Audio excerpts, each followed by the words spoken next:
To bring us up to date from part 1, I left my campsite in the Big Pine area, spent some time in the Alabama hills, and then drove up to the Whitney Portal Campground to spend the night. Here's the view from inside my tent at the Mount Whitney Portal Campground. There's my backpack in the car. This is my backpack with the colored tag that was issued to me. The tag okays my overnight trip on the Mount Whitney Trail. The ranger sees it and knows I'm good for an overnight visit. Badges? We ain't got no badges. These aren't badges, these are tags. We don't need no badges. No, they're not badges, they're tags. I don't have to show you any stinking badges. Okay, all right, they're badges, and you don't need any of them. Whitney Portal is bear country. Here are a few of the rules that are posted.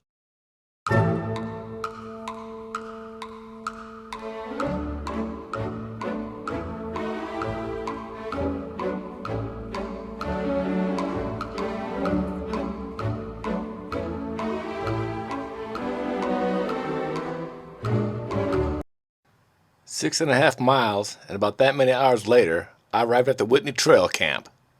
Here's a couple of shots of my tent at Trail Camp, elevation 12,000. Let's look at the Whitney Pinnacles.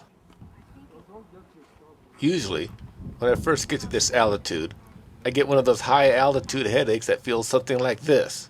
Nothing. Maybe, because I'd already spent some time at altitude, my head felt more like this. Or this. But definitely not as bad as this.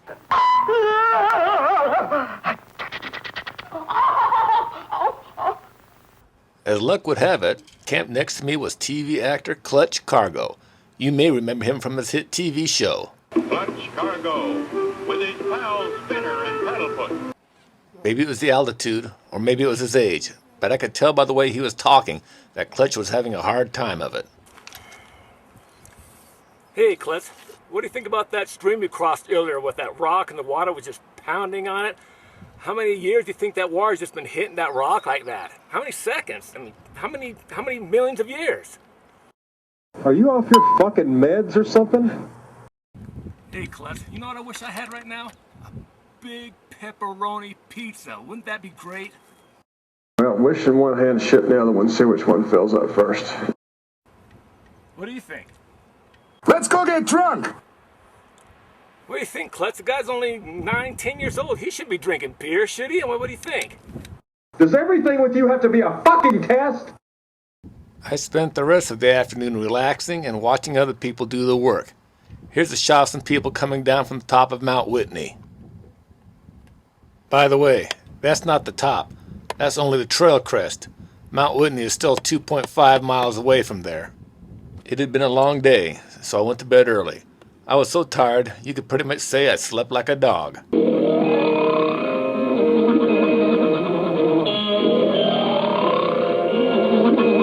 The golden color on the peaks was unbelievable as the sun rose in the east. I had got myself up early because I knew I had a long day ahead of me. Looking down at my tent at trail camp, and I'm not even halfway up yet.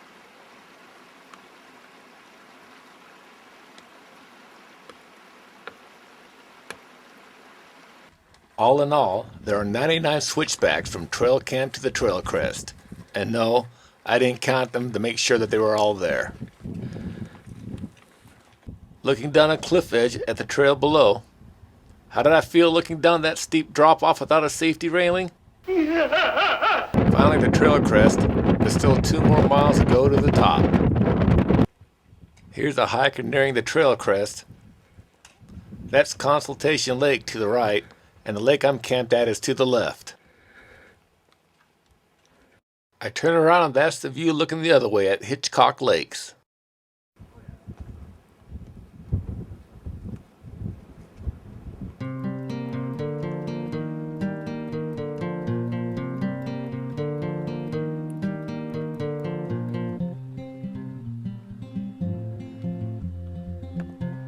This lake gets its name from its shape, Guitar Lake.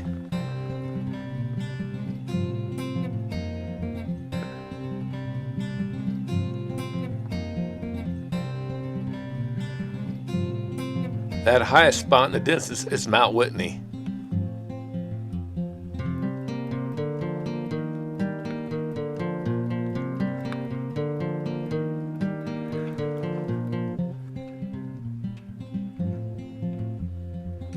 There's a couple of hikers in the bottom right corner to give you an idea of the size of the rocks.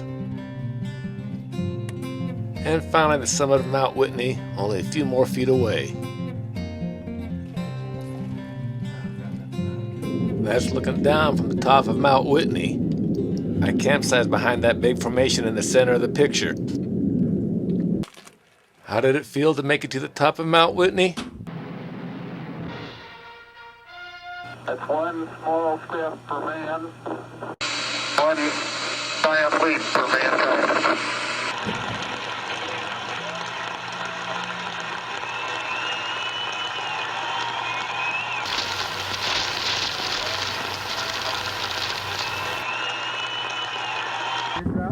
That's looking about 2,000 feet straight down.